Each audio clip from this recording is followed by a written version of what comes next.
Amém, irmãos? É uma alegria enorme estar com vocês. Eu vou precisar contar lá com o teu apoio. Não me pede para usar isso aqui não, que eu não vou usar, tá bom? Irmãos, ele dá 10 minutos para uma mulher que é pastora, professora, advogada e corintiana. Vê se pode. Não tem lógica, não dá. Mas, irmãos, eu estou feliz, estou muito feliz. Hoje nós passamos o dia aqui nesse templo.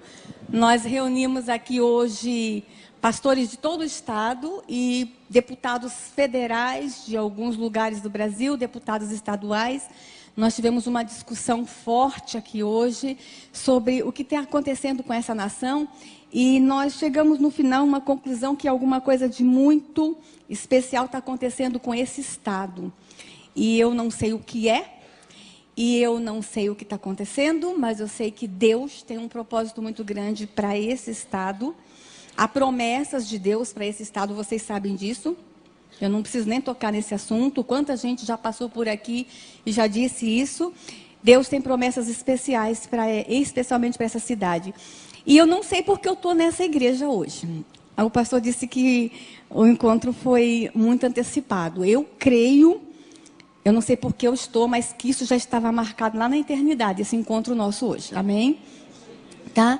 E que Deus os abençoe através da minha vida e que vocês me abençoem muito hoje. Foi um dia difícil, não foi, pastor? Porque nós estamos nos doendo por esta nação.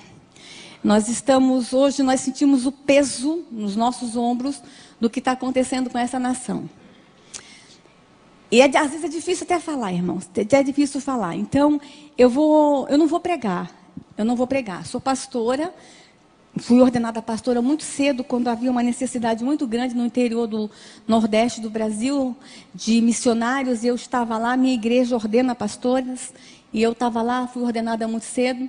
Mas eu sou advogada, eu sou mestre em educação também, sou mestre em direito constitucional, direito da família, e eu trabalho há 14 anos no Congresso Nacional como assessora jurídica da Frente Parlamentar Evangélica e da Frente Parlamentar da Família e Apoio à Vida.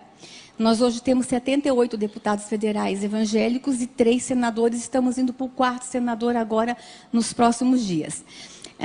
Se a gente for ver a nível de representatividade, nós já deveríamos ter um número maior, em torno de 100 deputados, deveria ser no mínimo 100 deputados, porque nós somos um número muito grande no Brasil de evangélicos.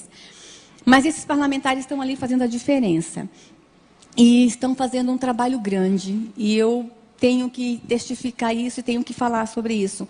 Mas temos também no Congresso Nacional um exército silencioso, hoje eu falei sobre isso, e eu preciso também honrá-los nessa noite, que são assessores e funcionários que estão na Câmara e no Senado, irmãos, anonimamente, fazendo um trabalho extraordinário. Eu contei uma experiência hoje de manhã, de que no prédio onde eu trabalho, na Câmara, é um prédio de 10 andares, e em cada andar tem 2 copas, que dá o suporte aos gabinetes parlamentares.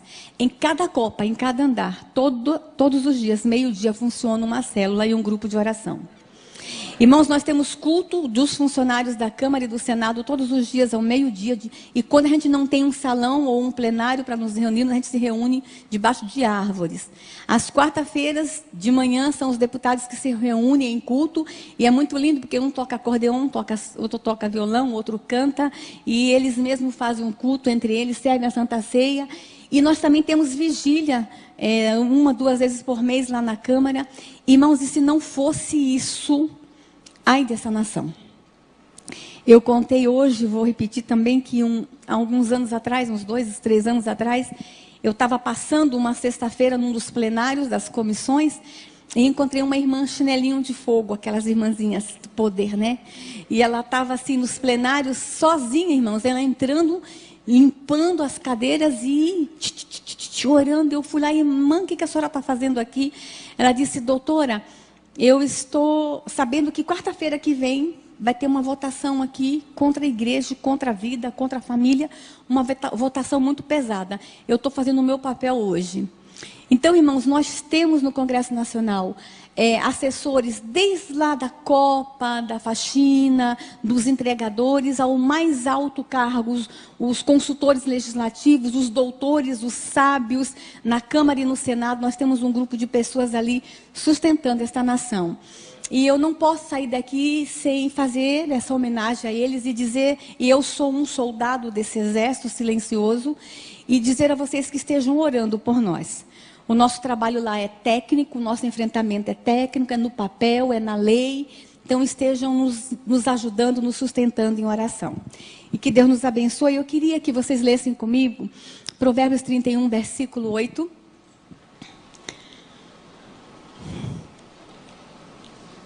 Que diz o seguinte: abre a tua boca. Eu vou esperar vocês abrirem. Provérbios estava no Velho Testamento, depois de Salmos. Sou pastora, fui professora de escola dominical. Provérbios 31, versículo 8.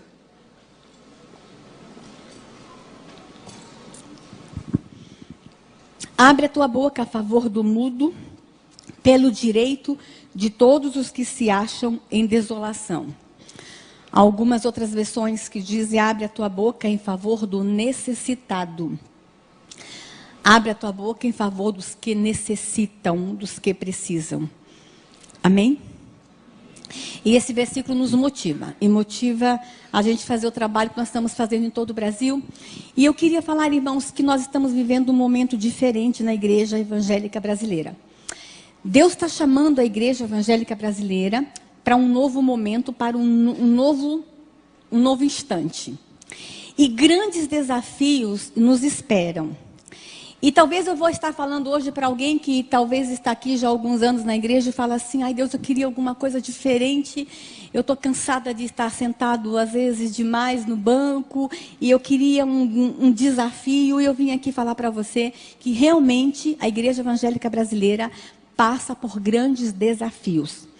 Irmãos, e os desafios é de restaurar esta nação, é de salvar esta nação do que está acontecendo. Mas a senhora está exagerando, pastora? Não estou exagerando, não. Pode passar o próximo slide. A igreja evangélica brasileira, por muito tempo, ela ficou dentro do seu ambiente, no conforto de nossas igrejas, e igrejas lindas como essa. Estou encantada com este templo. E nós não ficamos antenados ao que está acontecendo na sociedade, ao que está acontecendo em volta. E aí eu tenho encontrado, eu estou falando num culto que tem muitos jovens aqui hoje, eu tenho encontrado uma turma e uma galera dizendo o seguinte: pastora, eu vou na igreja, eu recebo tanta unção no domingo, eu caio de unção e na segunda-feira eu chego na escola, no trabalho, eu não sei o que fazer com tanta unção. Tem sido assim. Nossa igreja está crescendo demais, nós estamos crescendo, amém, nós somos um povo que cresce todo dia, amém, mas o que nós estamos de fato influenciando em mudanças na sociedade? O que de fato a igreja evangélica brasileira tem feito para que a sociedade mude de verdade? É muito bom, irmãos, nós estarmos entre nós e nós sermos luz entre nós. É muito bom ser sal entre nós. Às vezes até enjoa tanto sal, né? Mas é muito bom a gente ser sal entre nós. Mas Deus chama a igreja evangélica brasileira. Nós passamos por algumas fases no Brasil. Nós passamos por algumas fases. Nós passamos a fase da discriminação lá atrás, quando éramos chamados de Zé Povinho, lembra? Não sei se tem algum evangélico aqui com mais de 40 anos de igreja como eu. Vixe, falei minha idade. Nós éramos conhecidos como Zé Povinho, nós éramos discriminados, havia preconceito, na escola riam da gente, nós passamos por essa fase. Depois nós passamos por uma fase de crescimento, e essa fase veio aí com as novas comunidades, as igrejas mais avivadas, e aí nós passamos por uma outra fase aí de algumas teologias, experimentamos de todo tipo de teologia aqui no Brasil, prosperidade, depois vem a teologia, e vai. Agora Deus está nos preparando para uma nova fase. E essa fase é transformação de sociedade. E eu acredito nisso, irmãos. E eu vou falar de alguns aspectos de que forma a igreja pode atuar. Eu vou estar falando agora exatamente sobre isso. Talvez vocês nunca prestaram atenção no que está acontecendo com a educação nesse país. O que está acontecendo com as escolas brasileiras. O que está acontecendo com os seus filhos, com os seus netos. Irmãos, e eu me emocionei muito de ver os cordeirinhos aqui hoje, né? Nossas crianças aqui. E fiquei muito feliz, porque eles vão ter ali agora 40, 50 minutos com os nossos professores. E na escola dominical tem mais 40. Mas as nossas criancinhas, os nossos cordeirinhos, ficam aos cuidados da igreja 1 hora por semana. E aos cuidados da escola 8 horas por dia. Porque às vezes a gente deixa as crianças 8 horas por dia na escola. E sabe o que estão fazendo com as nossas crianças nas escolas? E eu vim aqui dizer isso para você, Igreja Evangélica Brasileira, Igreja Evangélica aqui de Campo Grande, especialmente essa igreja, se as outras não derem ouvido a tudo que nós falamos hoje, que pelo menos essa dê. Estão detonando as nossas crianças. Eu posso falar as palavras, pode rasgar o verbo? Sim, vou falar. Ele está mandando, ele está mandando. Vou mostrar para vocês o que está acontecendo nas escolas, irmão. Pode mostrar os próximos slides. Irmãos, aqui no Brasil, na cidade de São Paulo, eu não vou dizer o nome da prefeita. Juro para vocês, eu não posso falar o nome dela, nem que ela é do PT, e também não posso falar que ela é ex-esposa do Suplicy. E nem posso falar que ela é ministra da Cultura. Essa mulher, quando era prefeita da cidade de São Paulo, irmãos, ela gastou 2 milhões de reais com aquele grupo, o grupo GTPOS, para ensinar sobre ereção e masturbação em bebês nas escolas. 2 milhões de reais. Porque chegou à conclusão, há um grupo de especialistas, e esse grupo começou lá na Holanda, na Europa, e já está influenciando, que nós precisamos aprender a masturbar os nossos bebês a partir dos 7 meses de idade. Inclusive na Holanda, os especialistas, esses homens que são grandes especialistas, que fizeram não sei quantas universidades, eles ensinam que o menino tem que ser masturbado com 7 meses de idade, para que quando ele chegar na fase adulta, ele possa ser um homem saudável sexualmente, e a menina tem que ter a vagina manipulada desde cedo para que ela tenha prazer na fase adulta. E essa prefeita fez isso. Lá na Holanda, eles estão até distribuindo uma cartilha ensinando os pais como massagear sexualmente as suas crianças. Isso está acontecendo no Brasil.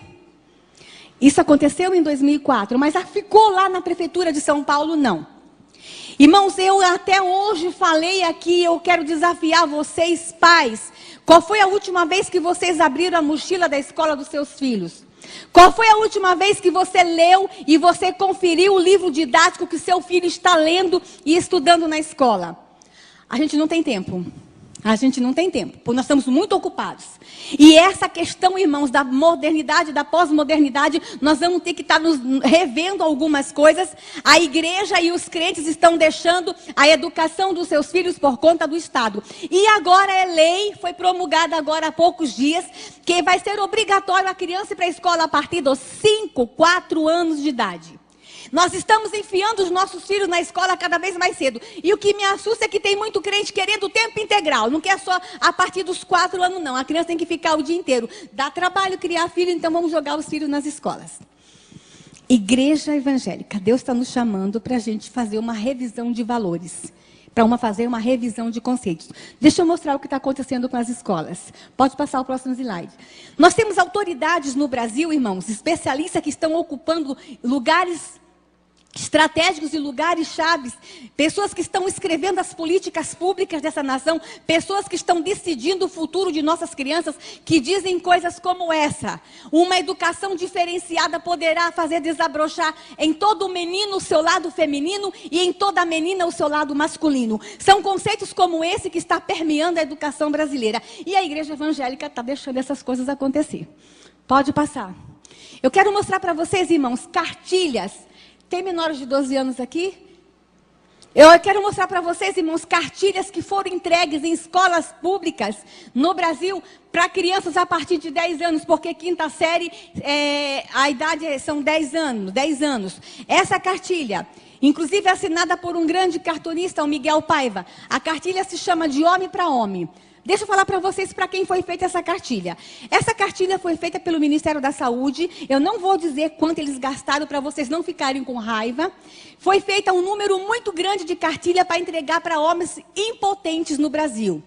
Aí eles saíram, o Ministério da Saúde saiu atrás dos homens impotentes, não achou, graças a Deus, não tem tanto assim. E aí, eu não sei se eles acreditavam, pastor, que eles iam na marcha marcha do orgulho do homem impotente para distribuir cartilha. Eles iam no Dia Nacional do Homem Impotente para distribuir. Não sei. São especialistas que não têm nem bom senso. Gastaram milhões nessa cartilha para ensinar o homem como ter prazer.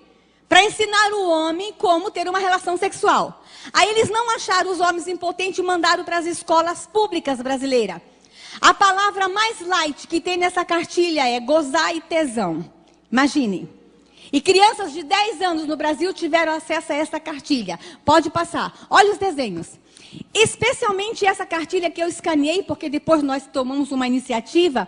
A diretora da escola disse que os meninos pegavam essa cartilha e iam para o banheiro se masturbar usando essa cartilha.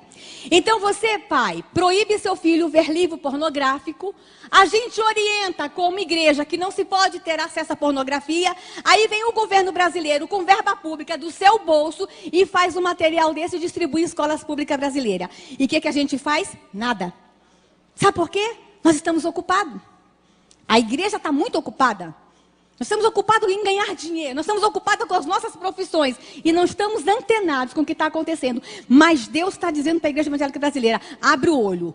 Vocês já foram treinados. Vocês já receberam unção demais. Vocês já passaram por tudo. Já aprenderam todo tipo de teologia. Agora é hora de vocês agir. E é hora da gente se levantar como igreja. Deixa eu mostrar a próxima gravura para vocês. Pode passar, olha lá quem fez essa cartilha, Ministério da Saúde, está nas escolas. Deixa eu mostrar a próxima para vocês. O SUS. Sabe aquele SUS, irmãos, que não tem dinheiro para fazer cirurgia de catarata no Brasil? Sabe aquele SUS que não tem vaga nos hospitais para os velhinhos? Eu vou mostrar o quanto que eles gastaram para fazer essa cartilha. Foi essa que eu tirei a gravura mais forte. Nessa cartilha, o SUS fez para usar impostos de saúde em escolas.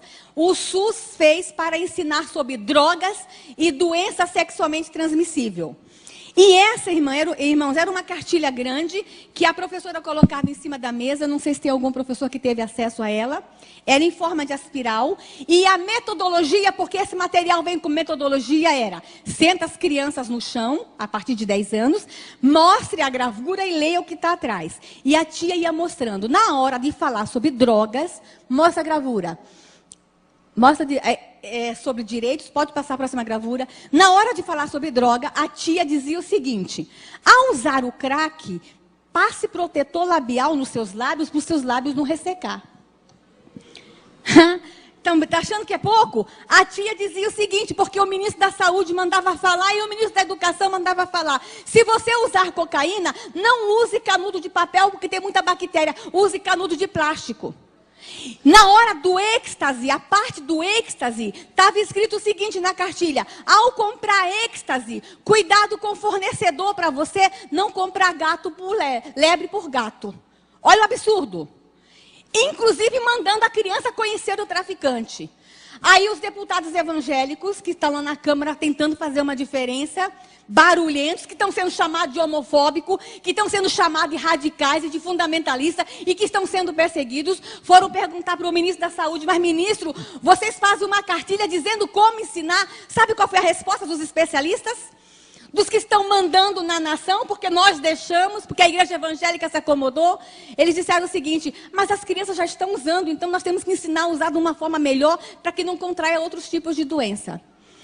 Na parte do sexo, que eu tirei com vergonha, mas o pastor disse que eu podia ter deixado, fala sobre sexo anal, sexo vaginal e sexo entre mulher e mulher.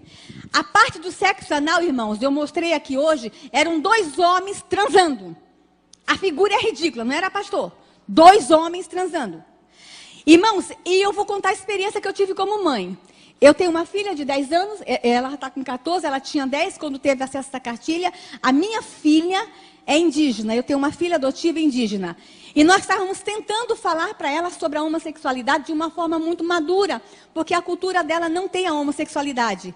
Então a gente estava assim tentando falar que homem ama homem, mulher ama mulher. Aí a tia vai lá e mostra a gravura de 2 homens transando com esse dinheiro, com cartilha pública, com dinheiro público.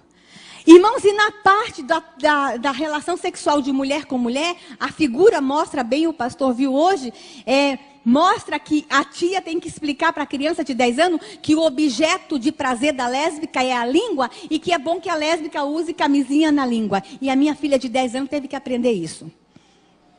Pode passar? Quem fez essa cartilha? Aí, irmãos, a próxima cartilha. Essa daqui foi distribuída na prefeitura de Porto Velho, aqui em Rondônia. Nós fomos lá também para tentar retirar essa cartilha de circulação, e nós tentamos. Todas essas que eu estou mostrando, irmãos, os radicais, fundamentalistas, homofóbicos, deputados, foram para cima e estão entrando com processo, inclusive aquela de drogas e de sexo. Nós estamos pedindo que os funcionários do Ministério da Saúde que fizeram sejam processados por associação ao crime organizado, porque droga é crime. E nós estamos pedindo, inclusive, que eles devolvam para os cofres públicos o dinheiro que foi gasto com aquela cartilha, com aquela porcaria. Mostra a próxima. Essa daqui foi distribuída em Rondônia. Mostra a gravura, a primeira página. E olha o nome da cartilha. Menina esperta vive melhor. Olha a cara da menina esperta. Nós estamos ensinando na igreja, irmão, que nossas meninas são princesas. Mas a escola está dizendo que esse aqui é o ideal de ser menina. Isso aqui é o ideal para ser uma menina no Brasil. Com dinheiro público. Aí essa cartilha, além de ensinar que menina esperta vive melhor, e a palavra esperta, vocês sabem o que está por trás disso? O jeitinho brasileiro, a sexualidade. A criança recebia a cartilha e junto com a cartilha, pode passar, ela ganhava um espelhinho para poder olhar a vagina e aprender a se masturbar. Prefeitura Municipal de Porto Velho. Nós fomos para lá junto com a Igreja Católica e nós tentamos retirar essa cartilha de circulação. Qual foi a última vez que você, pai e mãe, abriu a mochila da escola do seu filho? Vocês pensam que acontece só em Porto Velho? Que acontece só em Brasília? Deixa eu mostrar a próxima cartilha para vocês. Essa daqui, distribuída no Rio de Janeiro e foi distribuída em todo o Brasil. Inclusive, eu quero que vocês olhem bem para essa gravura aí. E olhe se não está na mochila dos seus filhos aqui em Campo Grande. A primeira coisa, quando a tia entrega para a criança, a tia tem que dizer que é confidencial, não pode mostrar para o pai e para a mãe. Para crianças de quinta série. Vocês acham que tem que ter segredo entre eu e uma filha de 10 anos? Então, irmãos, eles começam a criar conflitos entre pais e filhos. Eles estão ganhando e sendo obrigados. Deixa eu falar uma coisa. São os professores sendo obrigados.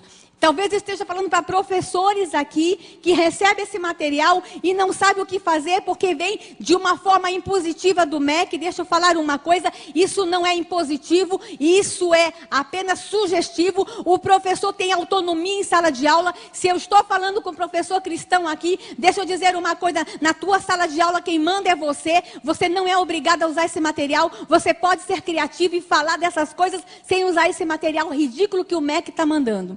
Deixa eu falar nessa cartilha, irmãos. Pode mostrar. Vira. Nessa cartilha ensina sobre masturbação feminina e inclusive como a menina usar o dedinho para não machucar a vagina. 10 anos de idade. Nessa cartilha fala sobre ficada. E aí, além de incentivar a ficada, a tia pede para o menino e a menina relatar as suas 8 mais espetaculares ficadas. E tem que dizer, olha lá, como foi, com quem foi, onde foi, quando foi e se gostou. Agora imagina, a Igreja Batista de Campo Grande está dizendo para os meninos que ficar não é legal. A escola dominical está ensinando que não pode ficar. Aí os meninos da Igreja Batista de Campo Grande recebem essa cartilha e não está preenchendo, porque ele não está ficando. As meninas não estão ficando. Aí eles estão sendo discriminados na escola porque eles são frouxos, não estão ficando. Vocês têm ideia da confusão que está acontecendo com essa nação, irmãos? Mas essa mesma cartilha, além de falar de masturbação feminina, de falar de masturbação masculina, de falar de ficada, ensina uma outra coisa que acho que vocês nunca aprenderam na escola. Pode passar. Fala sobre o ponto G na vagina da mulher.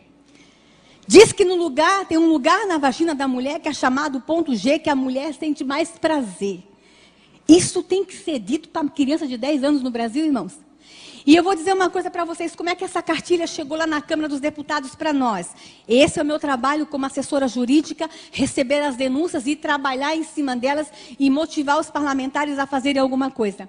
Um grupo de ginecologistas do Rio de Janeiro nos procurou na Câmara dos Deputados porque havia um número muito grande de meninas numa determinada região, lá do Rio de Janeiro, virgem entre 10 e 12 anos, com inflamação na vagina e no colo do útero.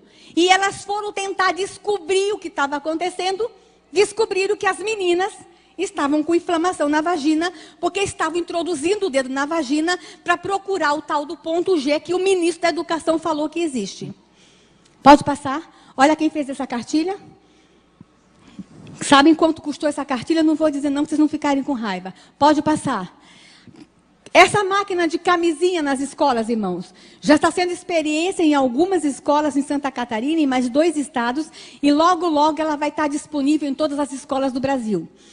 Essa máquina de camisinha, um menino a partir de 12 anos poderá pegar 2 camisinhas por semana.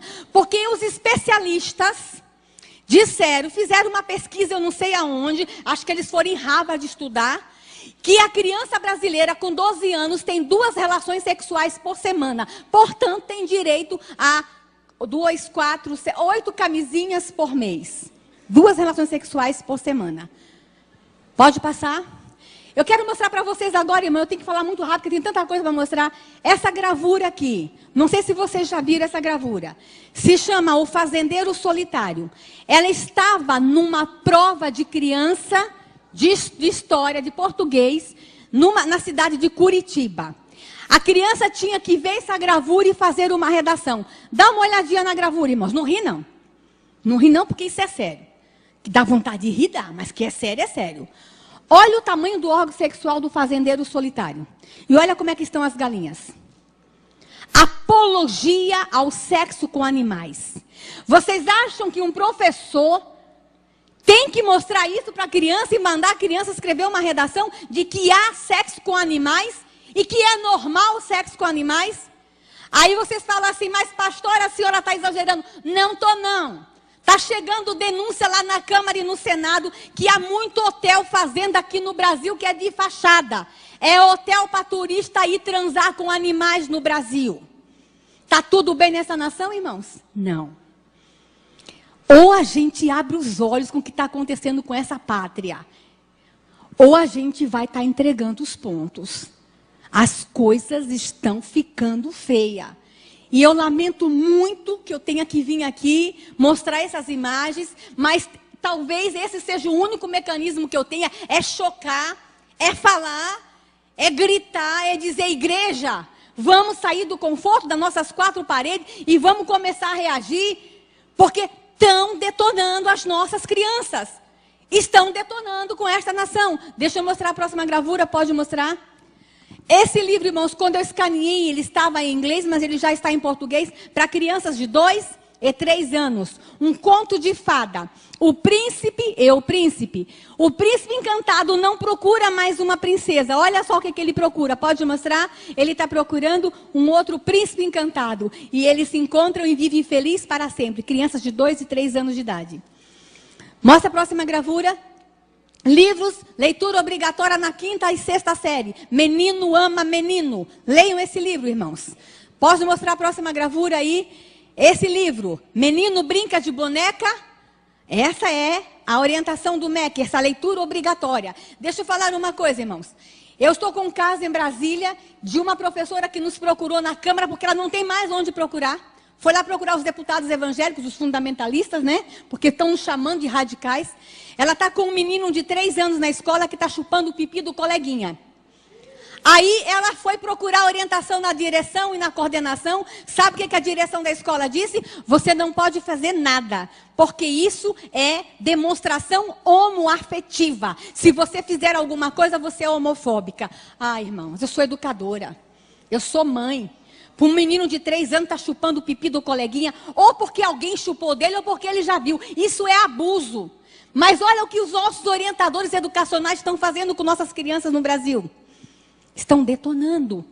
Pode passar. O próximo livro fala sobre bissexualidade, que é normal. E aqui eu quero dar um alerta para mãe e pai. Olha, está uma onda no Brasil inteiro de meninas se cumprimentando com selinhos, uma beijando na boca da outra.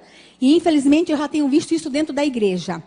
Porque ensinaram para nossas meninas que ficar com menina é possível, é permitido e é legal. Estão nos livros que a bissexualidade é uma coisa normal. Irmãos, quando a gente fala da homossexualidade, só vem na nossa mente a questão do menino e do homem.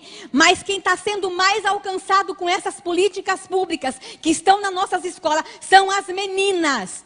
E aqui eu vou dar um alerta para você, mãe.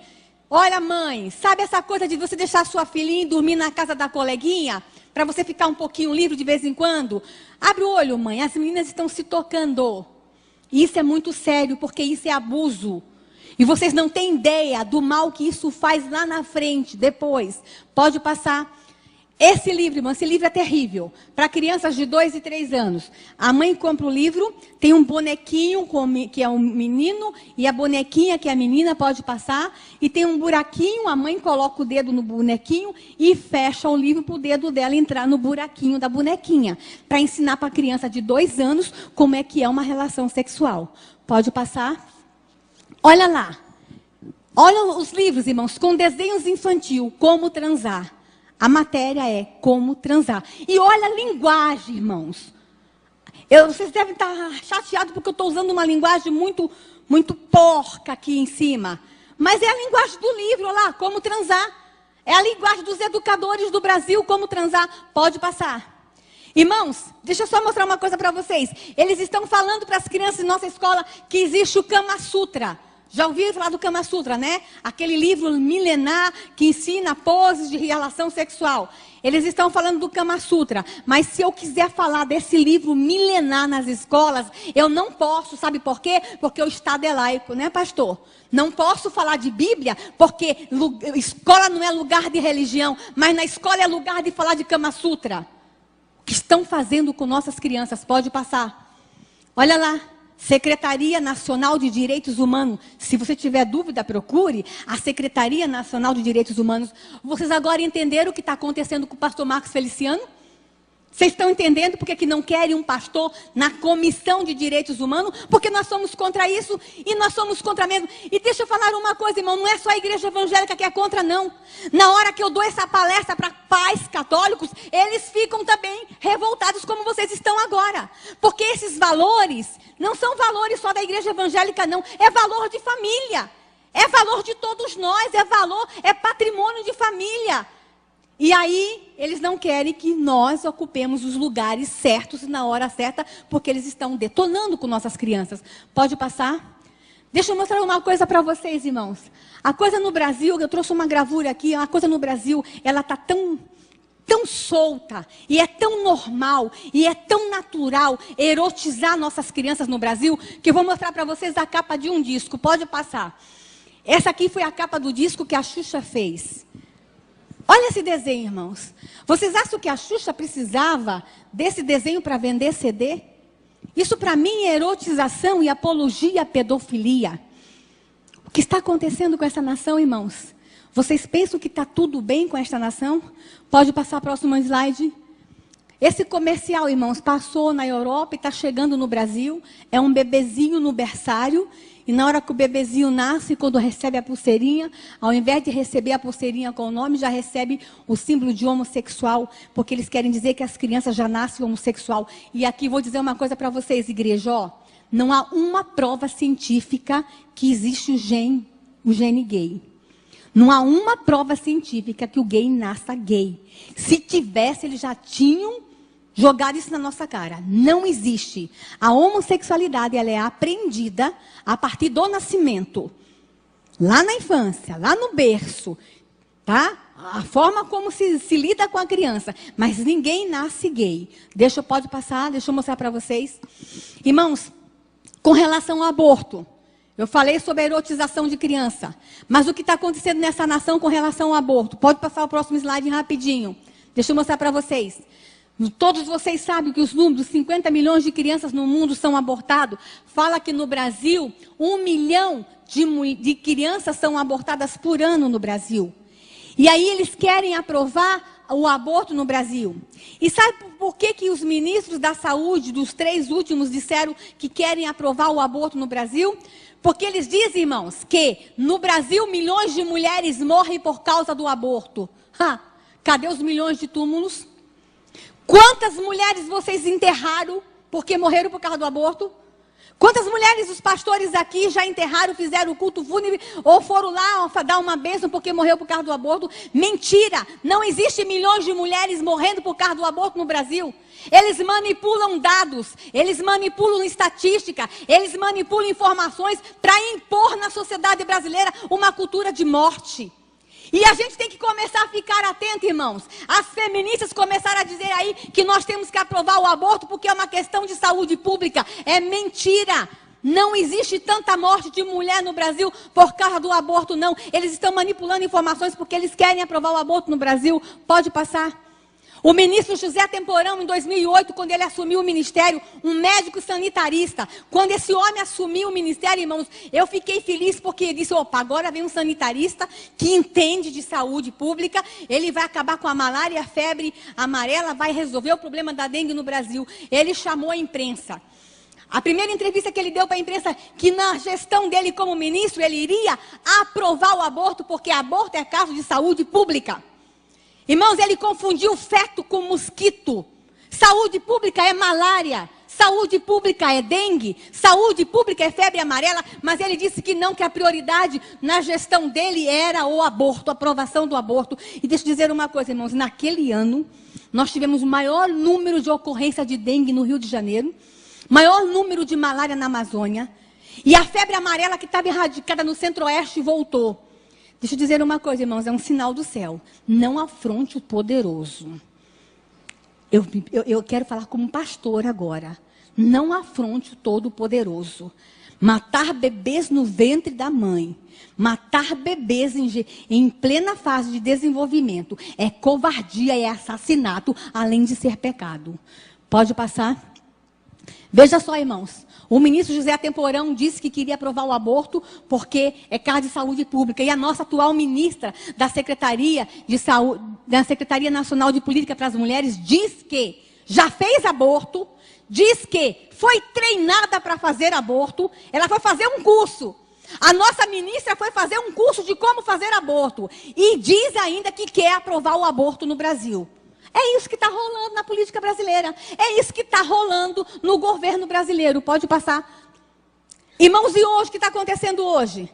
Está acontecendo que nós temos uma reforma do Código Penal que está lá dizendo que quer a aprovação do aborto urgente. Porque eles dizem, irmãos, que aprovar o aborto no Brasil vai acabar com a criminalidade.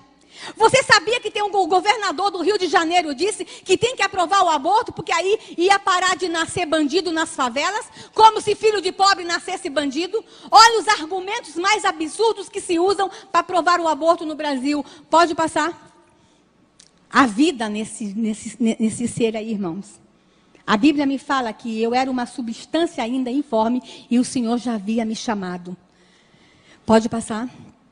A vida está nas nossas mãos, está na mão da Igreja Evangélica Brasileira. Pode passar a próxima imagem. Eu sei que essa imagem choca, mas eu vou deixar ela aí e vou contar uma coisa para vocês. Quando eu cheguei na Câmara dos Deputados, em 97, já fazia assessoria jurídica para deputados lá da minha cidade. Mas quando eu cheguei lá, tinha um projeto de lei, o projeto de lei 1135/91. Esse projeto era de 1991 e eles queriam aprovar o aborto no Brasil, desde 91. Irmãos, são anos que eu lutei contra aquele projeto. No ano de 2006, o projeto foi para votação e nós ganhamos só por um voto. Aí ele ia ser votado de novo em 2008. O que nós fizemos em 2007? Nós saímos pelo Brasil. Foi um ano que, em um ano, eu fiquei 38 finais de semana fora de casa, indo de igreja em igreja no Brasil, eu e os deputados evangélicos, pedindo para a igreja evangélica orar, se levantar contra o aborto. Porque a gente, no passado, irmãos, a igreja evangélica nem falava de aborto. A gente sabia que era pecado, mas nenhum pastor nunca teve coragem de mostrar uma imagem dessa. Isso é coisa nova. O senhor é corajoso, o pastor, deixar eu mostrar uma imagem dessa dentro da igreja.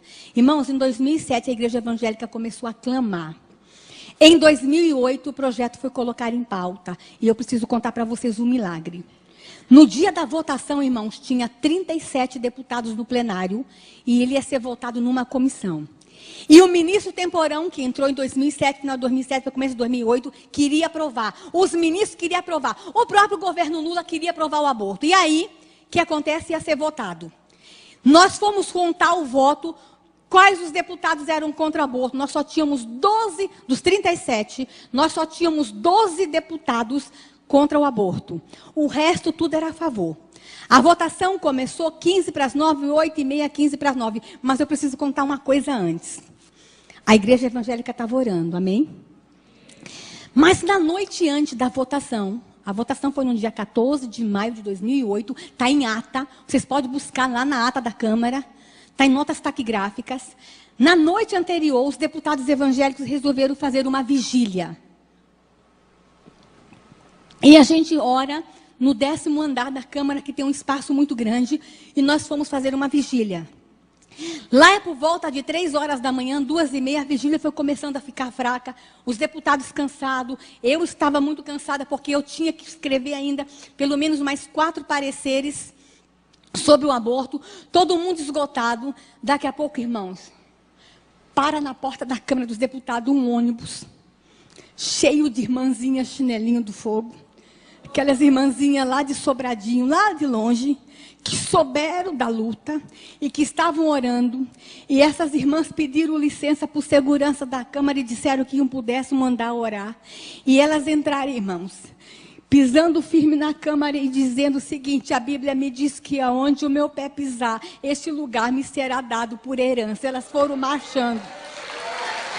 O milagre não acabou, não. Aí elas chegaram lá em cima e disseram assim: deputados, vão dormir, vão descansar, a votação é amanhã, deixa que agora é com a gente. E ficaram lá em cima orando. Irmãos, a votação começou 15 para as 9. E vocês não viram isso, a televisão não mostrou isso para vocês. O plenário, onde ia ter a votação, estava cheio de imprensa. A imprensa do mundo inteiro, porque naquele dia seria aprovado o aborto no Brasil. Irmãos, tinha câmeras de tudo que TV internacional, jornais internacionais, todas as TVs estavam lá para mostrar para o mundo que o aborto seria aprovado. Começou 9 horas a votação. Foi o dia inteiro de briga. Nós tínhamos quantos deputados que eu falei? 38. Quantos votos a favor do aborto nós tínhamos? Contra o aborto? 12. Irmãos, quando deu 4 horas da tarde, eu, depois de 20 anos de luta, disse: meu Deus, perdemos. Eu fui para um lugar no cantinho lá, irmãos, e eu chorei porque era a minha vida, estava ali. Eu larguei tudo.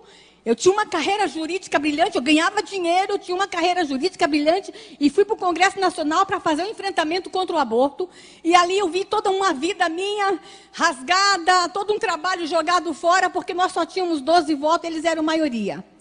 Às 18h30 foi aberto a urna para votar. Quantos eram deputados? 37. Os 4 do PT saíram do plenário. Irmãos, as feministas estavam com faixas, cartazes, as ministras estavam lá, os ministros estavam lá, porque o aborto ia ser aprovado no Brasil. O Brasil ia dar um exemplo de democracia para o mundo. Democracia. Irmãos, quando abrimos a urna, os 4 do PT saíram, ficaram quanto no plenário?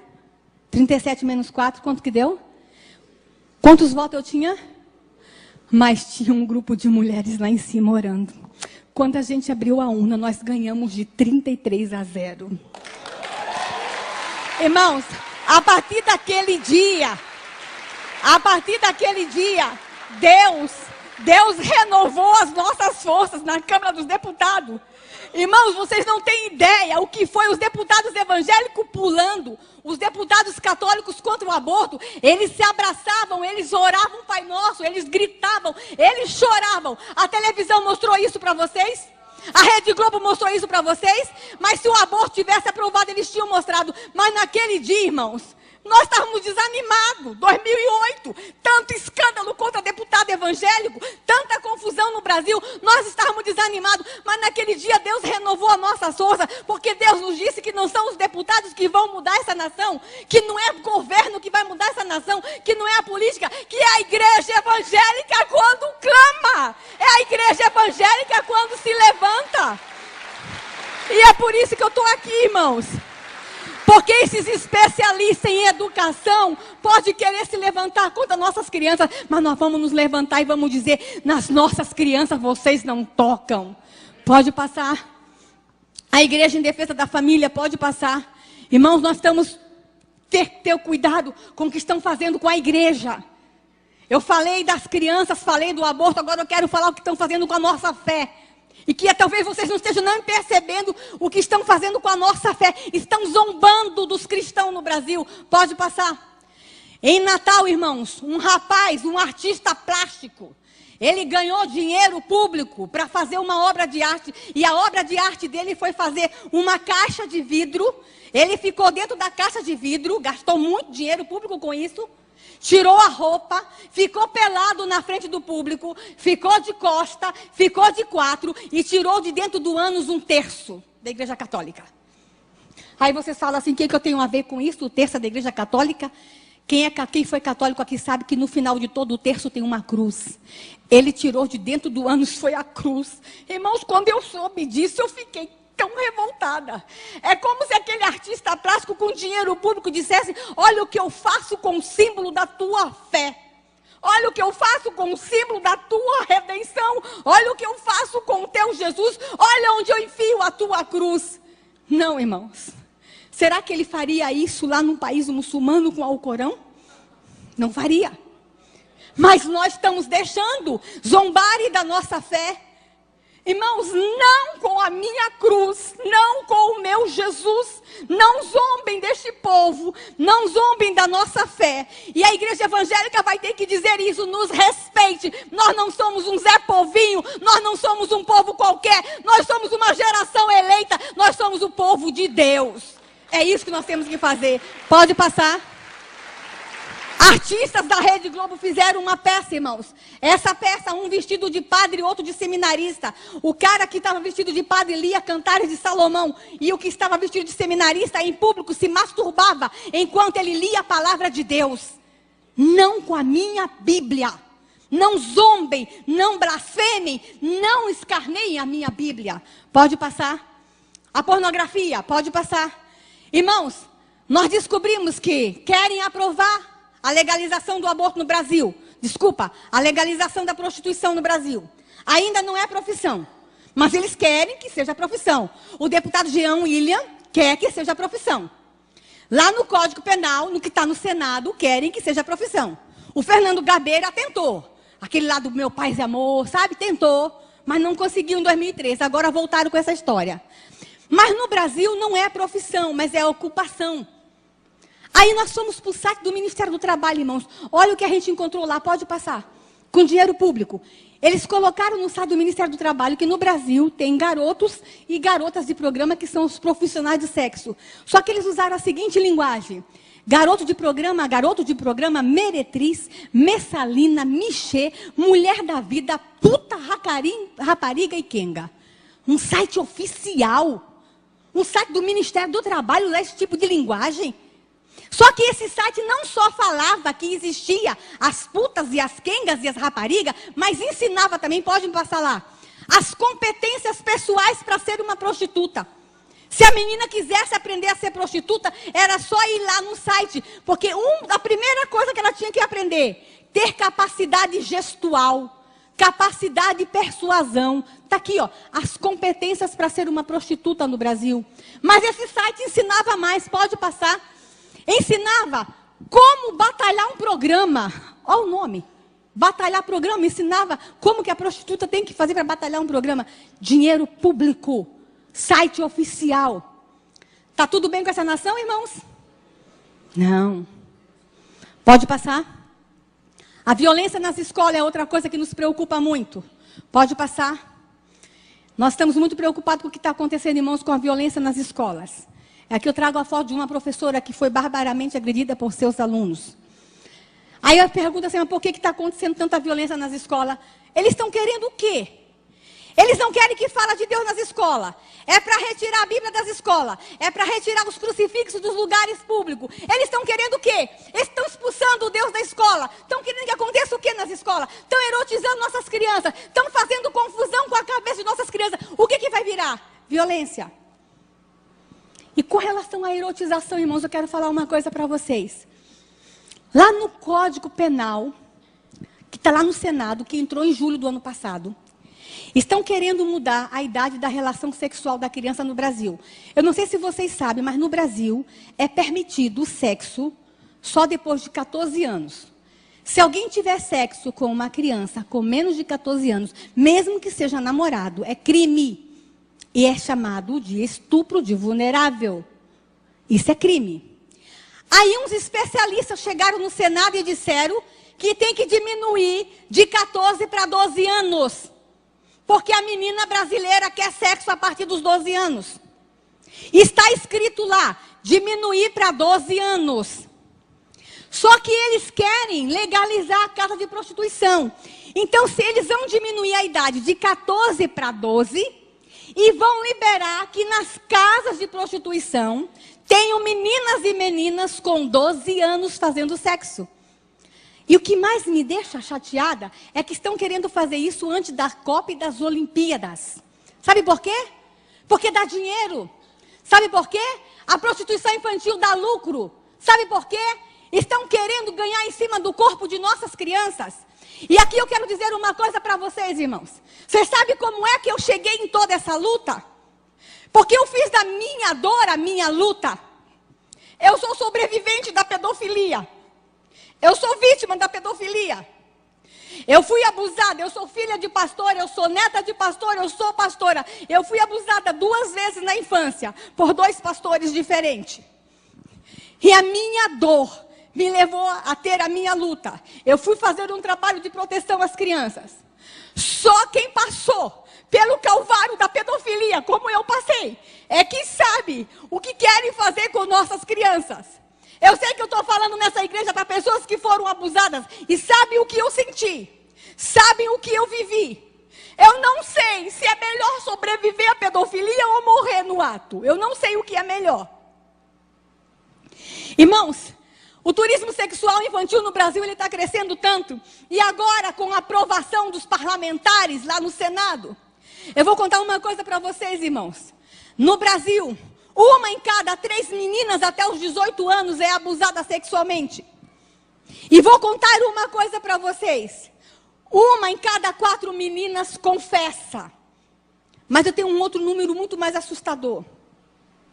1 em cada 100 meninos conta. Cada 100 meninos abusados, só 1 conta. Porque o menino tem vergonha de falar que foi abusado sexualmente. Porque ele tem medo de ser confundido como gay.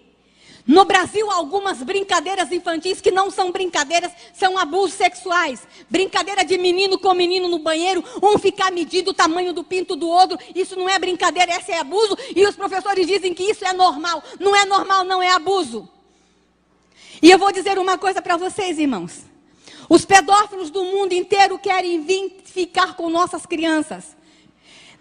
Eu assessorei o senador Magno Malta na CPI da pedofilia e nós descobrimos que se vende pacotes para que pedófilos do mundo inteiro venham transar com nossas crianças. Há agências especialistas lá fora para vender pacote sexual com criança brasileira, porque o sexo com criança brasileira é barato. Eu estava fazendo uma batida num posto policial recentemente, quando eu entrei, eu fazendo batida. Eu e um colega do Senado entramos num posto policial, uma menina de 8 anos chegou lá e falou para o meu colega: tio, quer que eu faça um boquete? R$1. R$1. Sexo oral, R$1. É esta nação que nós temos. E a igreja evangélica está confortavelmente sentada. Deixa eu falar uma coisa, irmãos. Esses pedófilos querem vir para o Brasil, sabe por quê? Porque falam lá fora que a menina brasileira é caliente. Que a menina brasileira é quente. Especialmente a menina do norte, ela tem o sexo na flor da pele. A menina brasileira é quentinha. O menino brasileiro é quentinho. E eles querem vir transar com as nossas crianças, porque aqui se faz vista grossa com relação ao sexo com criança. Chega! Chega! Deixa eu dizer uma coisa para vocês, irmãos. Sabe qual é o meu sonho como mãe? Como pastora? Sabe qual é o meu sonho? Que um dia, quando esses pedófilos forem comprar um pacote para vir transar com nossas crianças no Brasil, o agente de viagem lá mostre para ele não as fotos de nossas crianças no carnaval e peladas, mas mostre para eles as fotos de nossas montanhas, das nossas praias, da nossa floresta, e diga assim: você quer ir para essa nação? Vai vai fazer turismo lá, vai ver as praias daquele país. São as praias mais lindas do mundo. Vai ver as montanhas, vai ver a floresta. Mas tu não vai lá mexer com criança, não. Porque tem um povo doido. Tem uma igreja evangélica que se levantou e que disse que ninguém mais toca em suas crianças naquela nação. Irmãos, e como eu queria que isso começasse hoje aqui nessa igreja. Eu não sei por que eu vim para essa igreja hoje. Mas eu sei que está acontecendo alguma coisa de muito especial nesse estado. E talvez seja aqui que a gente vai deflagrar no mundo espiritual que ninguém vai sodomizar as crianças brasileiras mais. Talvez seja nessa igreja que a gente vai dizer, nas nossas crianças ninguém toca. Oh Deus! Pode passar.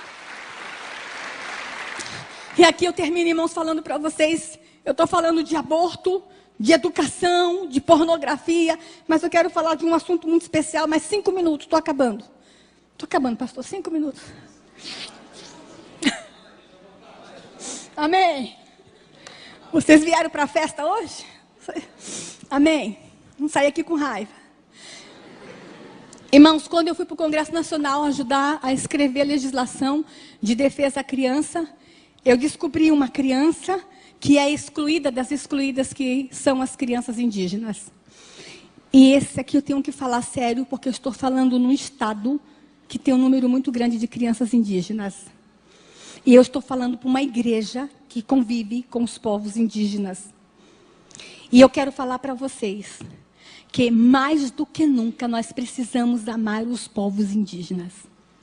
Descobrimos, irmãos, que algumas etnias no Brasil, nós temos no Brasil em torno de 120 etnias diferentes.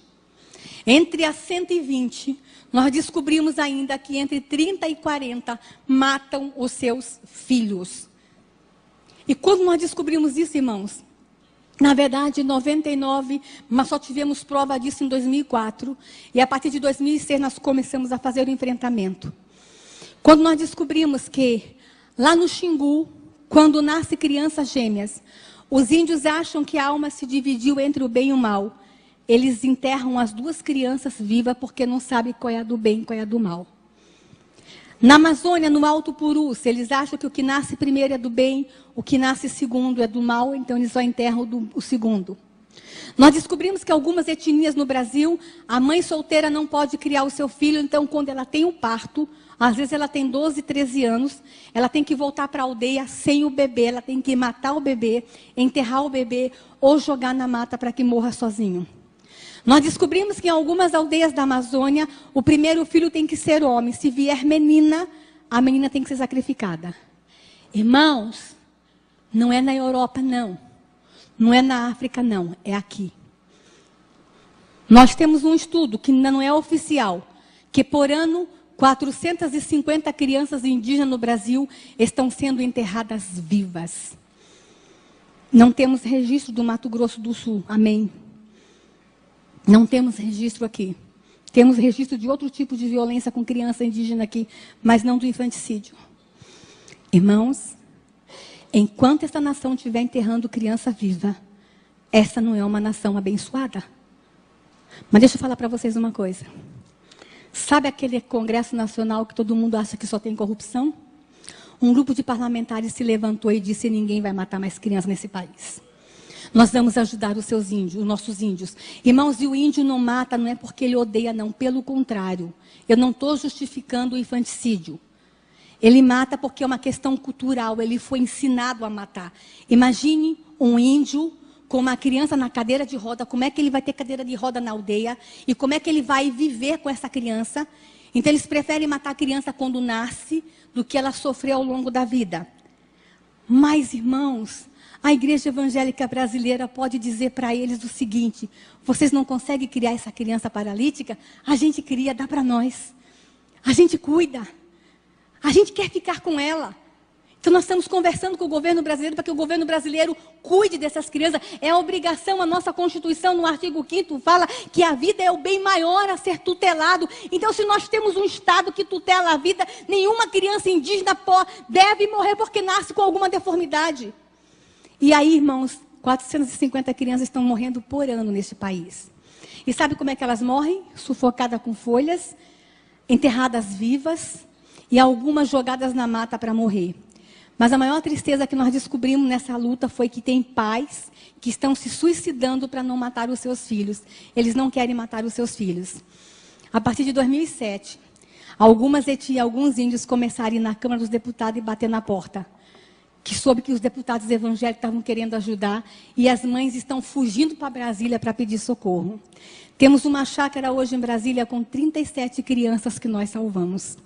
E eu quero terminar a minha palestra mostrando para vocês esse rostinho. Pode passar. Ali ainda tem uma menina Tititu Suruahá. Essa menina seria morta porque ela nasceu com pseudo-hemafroditismo. Ela tinha um pequeno penizinho desse tamanho. A maldição dela, ela tinha que ser morta porque ela é amaldiçoada. A maldição dela era desse tamanho, irmãos. Conseguimos tirar a Tititu da aldeia, da etnia Suruahá. Fizemos uma cirurgia. E quando ela voltou para a aldeia, que o cacique abriu a fralda, que não viu que ela tinha maldição, ela foi aceita de volta. Só que nós perdemos Tititu há 3 anos atrás, porque a FUNAI esqueceu de a FUNASA na época, esqueceu de mandar um remédio para ela que custava R$ 9,80. Mas eu trago essa imagem porque era uma das meninas mais lindas que eu conheci. Pode passar. Eu quero mostrar para vocês essa foto dessa menina Yanomami. Essa menina, ela foi estuprada 38 vezes. Ela era surda e não podia viver. E um missionário da Jocum adotou essa menina.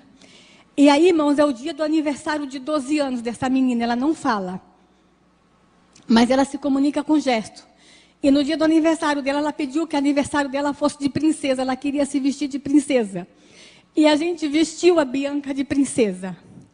E eu guardo essa foto com muito carinho, irmãos, porque Bianca tem o direito de ser princesa, sim.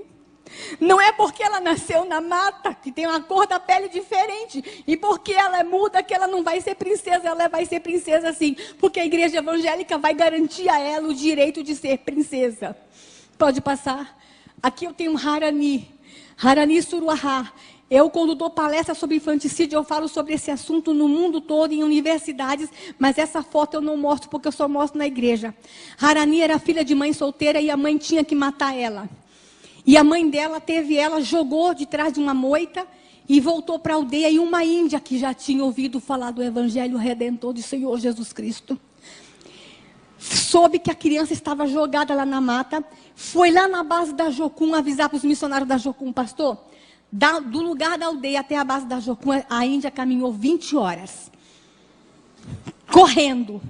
Irmãos, quando a gente ama, não tem nada que nos segure. Aí essa índia chegou na base da Jocum e disse, olha, lá na beira do rio tem uma menininha jogada. Aí os missionários, mas 20 horas, já está morta. Mas os missionários, impelidos pelo amor, caminharam correndo, fizeram 18 horas. Quando chegaram lá, 38 horas depois, Harani estava se mexendo. E o nome Harani quer dizer eu existo. E aí, irmãos, eu vou contar uma coisa que aconteceu que eu só conto para crente. Porque vocês vão acreditar. A missionária Lucília, quando pegou Harani, os insetos já estavam comendo a orelha dela. Ela estava cheia de sangue. A missionária, eu queria muito que Harani viesse aqui. Pastor, traz Harani aqui na igreja. Quando a missionária Lucília pegou Harani, foi para o rio, deu banho, enrolou um pano. E a missionária Lucília começou a chorar e abraçou, colocou no colo. O último filho de Lucília tinha 5 para 6 anos. Na hora que Lucília colocou no colo, instantaneamente nasceu leite no peito de Lucília. E foi esse leite que salvou Harani. Irmãos, vocês vão dizer assim...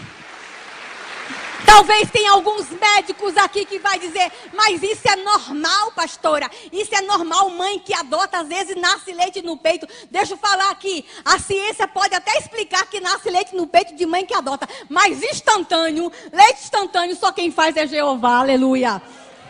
Harani está viva, pode passar. Amalé, só vou mostrar mais 2 fotos, Amalé.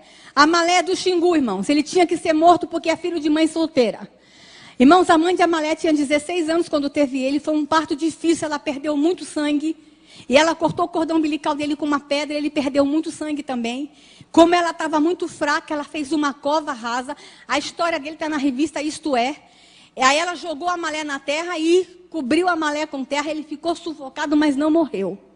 mas ficou no túmulo. 2 horas depois, uma índia que já ouviu falar do Evangelho Redentor, esse Evangelho que salva, que cura, esse Evangelho que liberta, foi lá e pediu para o cacique para desenterrar Amalé. E o cacique permitiu. Ela foi no buraco, abriu o túmulo do Amalé e tirou Amalé do buraco. Amalé estava sangrando pela boca e pelo nariz, ele estava em processo de morte. Ele perdeu muito sangue. E Amalé está vivo, está com 8 anos, é o menino mais lindo do mundo. Mas ele é lindo. Eu queria tanto que vocês trouxessem Amalé aqui, mora com a gente lá em Brasília. E deixa eu falar uma coisa, e é corintiano, irmão, é corintiano. Deixa eu falar uma coisa para vocês. Vocês estão felizes porque lá em Jerusalém tem um túmulo vazio, amém? Lá em Jerusalém tem um túmulo vazio. Mas no Xingu também tem um túmulo vazio, o túmulo do Amalé ficou vazio. Túmulos estão ficando vazios em aldeias indígenas porque a igreja evangélica está se levantando. Amém? Eu termino mostrando para vocês, pode passar, a foto de Ganani, que seria morta porque tem a mãozinha torta. A mãe dela fugiu da aldeia, está morando conosco. E Ganani hoje já está com 7 anos, está na escola e já está lendo. Pode passar. Ali eu mostro para vocês a foto do Pautuca Maiurá. Ele faz doutorado na UNB, não é um índio qualquer, doutorado. A esposa estava grávida de gêmeos, ele não sabia. Ela quis ter o filho na aldeia. E quando, na hora do parto, que a sogra dele fez o parto, eram 2. E a sogra começou a gritar. E ele percebeu que tinha alguma coisa errada. Quando ele chegou lá na cabana do parto, a sogra já tinha enterrado um. Ele só conseguiu salvar esse. Pautu é muito triste porque perdeu um filhinho enterrado pela mão da própria avó. Pode passar. E aqui eu quero mostrar para vocês uma menina de 6 anos que foi escravizada na sua aldeia e tem uma história terrível. Mas eu não vou contar a história dela não, porque essa é a minha filha. Eu quero mostrar para vocês como é que está minha filha hoje. Olha como está a cara da mãe. Irmãos, o arquivo Promo rodou. Te levaram para aí um outro arquivo chamado Promo. O rapaz aí do som, ó. Rodou. O Promo rodou. Dá para passar? Eu quero mostrar para vocês, irmãos, o que acontece nas aldeias do Brasil. Preste atenção nesse filme. É 3 minutos só e eu acabo aqui.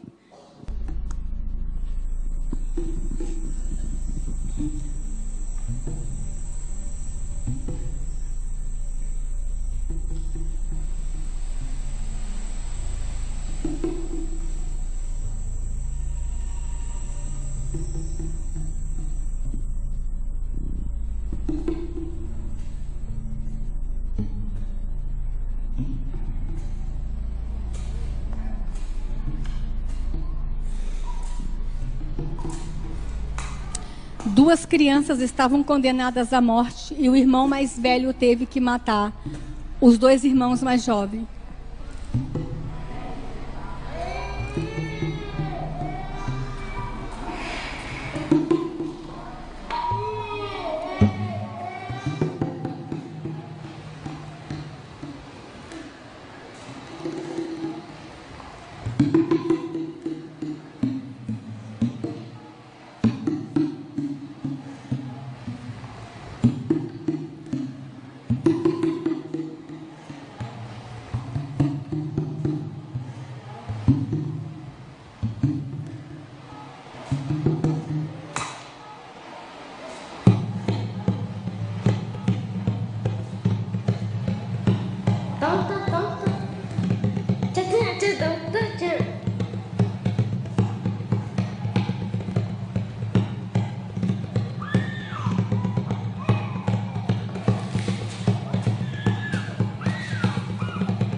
ja tekan vira karma sakami kami vira ani tekan macarinaria kwa uhena panabi uhina panabi sibahani uhina utemahya datya hunari itu dengan kupian dia ada pon dia yang nak potar itu kuat iben materapo kipe ini mau beda beda ini mau iteko boi tamai cana ieu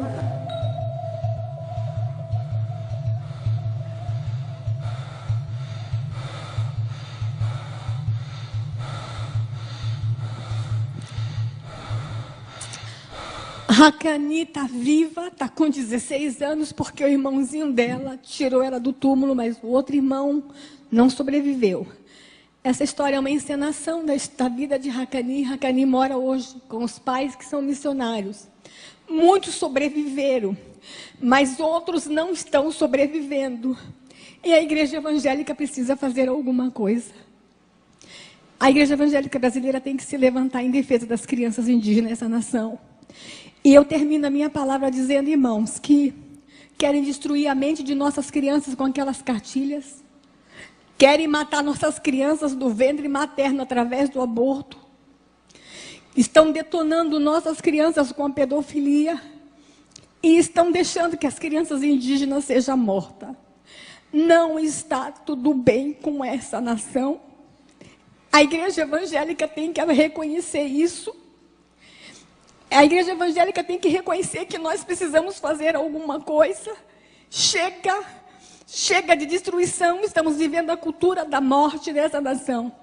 Eu poderia ficar aqui até de madrugada mostrando mais imagens, né, pastor? De tudo que nós falamos aqui hoje. Mas eu estou resumindo a vocês dizendo o seguinte: a igreja evangélica precisa se levantar. E essa igreja tem que nos ajudar.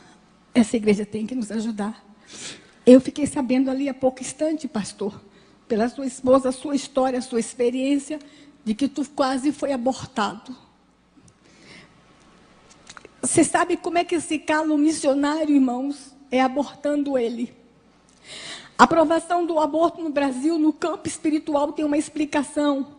Porque tem uma promessa que nós seríamos celeiro de missionários para o mundo todo. Então, a única forma de Satanás calar esses missionários é abortando.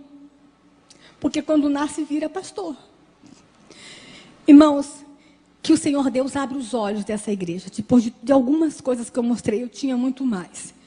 Que o Senhor Deus abra os olhos dos jovens dessa igreja. A galera quer ajudar. Vocês têm tanto como fazer para me ajudar.